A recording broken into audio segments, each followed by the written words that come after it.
As the Democratic National Convention kicked off, President Joe Biden took the stage to deliver an emotional speech, having chosen to step aside and endorse Vice President Kamala Harris for the top of the ticket. Biden used the occasion to reflect on his legacy while rallying the party around Harris as the future of American leadership. Our next report tells you more.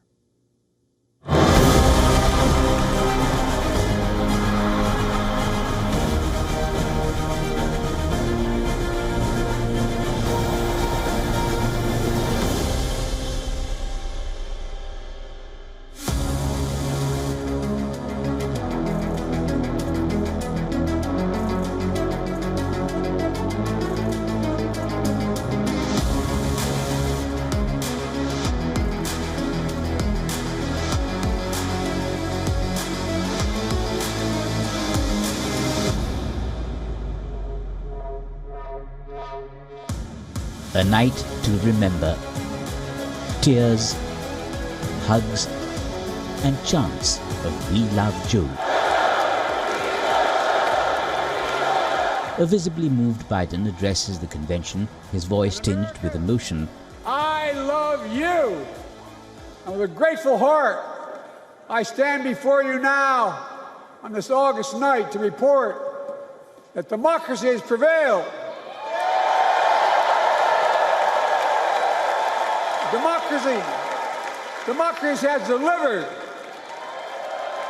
And now democracy must be preserved. In July, Biden made the difficult decision to withdraw from the 2024 presidential race, clearing the path for Harris to lead the Democratic ticket. When we put a prosecutor in the Oval Office instead of a convicted felon. Biden's every word evoked more cheers as he passionately endorsed Harris and her running mate, Minnesota Governor Tim Walz. Let me ask you, are you ready to vote for freedom?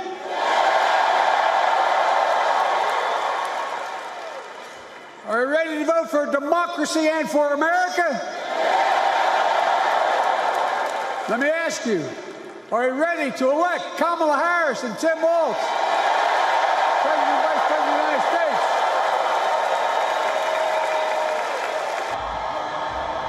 Harris, whose campaign has gained tremendous momentum, made a surprise appearance, expressing her gratitude for his leadership. Good evening.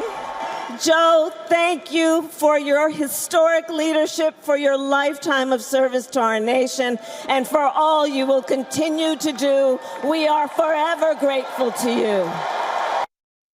While praising Harris, Biden lashed out at Donald Trump. Joey, family's the beginning. He says we're losing. He's the loser. He's dead wrong. Our rights. We will fight. Day and night. We will fight.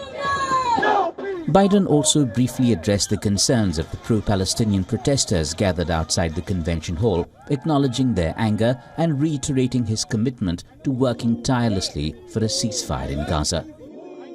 For Joe Biden, this must have been a personally difficult moment. He spent more than 5 decades in elected office, serving in the Senate, elected first when he was even too young to serve at 29, for decades, and now having been vice president and then president for 1 term.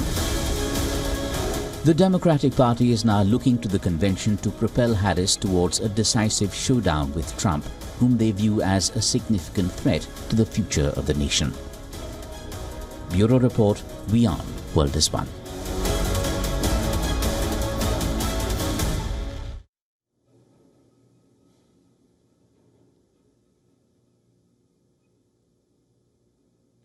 From Washington, D.C., Joanna LeBlanc, national security law and political analyst and foreign relations expert, join us. Welcome to WION, and thank you so much for joining us. What were your thoughts about Joe Biden's speech? He was bumped away from prime time on the one hand, and he delivered that speech around 11:30 p.m., where most Americans, at least here on the East Coast, were sleeping. And he had a somewhat of a forceful tone to his entire speech. Can you talk about your thoughts and how you saw that speech?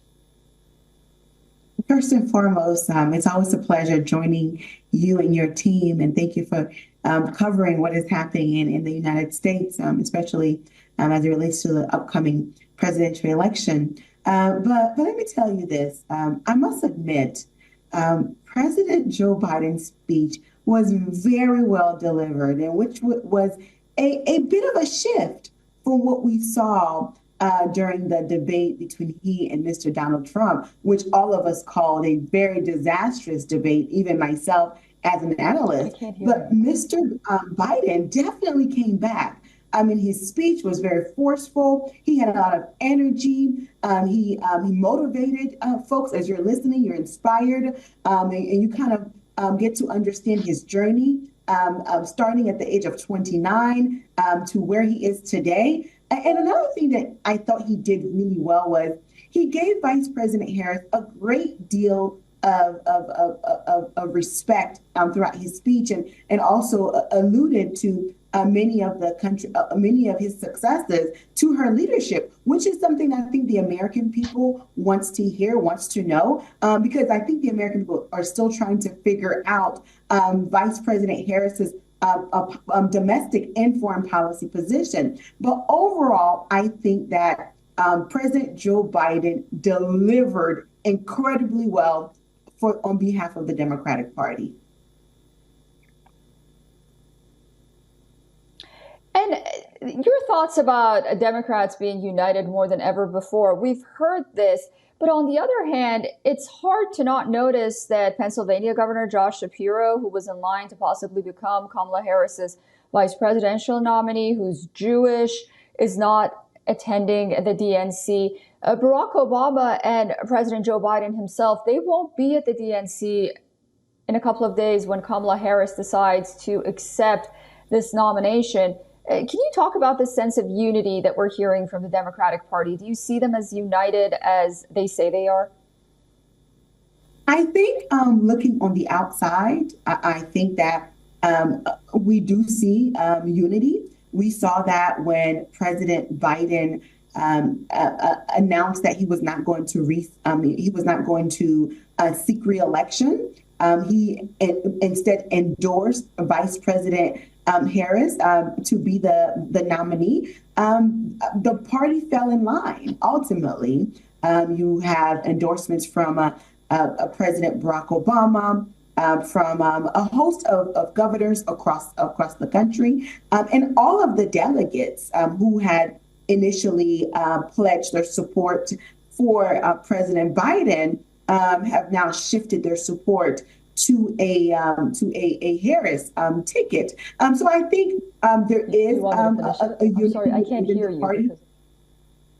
So I think there is unity within the party, and I think the mere fact that President Barack Obama is not attending, Governor Shapiro is also not attending, I don't think it should be of great concern, because I think at the end of the day is going to knock on doors and going to the campaign trail with Kamala Harris to ensure that she secures not only the popular vote, but also, as we know here in America, the 270 electoral votes that are critical in order for one to win an election, because you can win the popular vote, which we saw happen with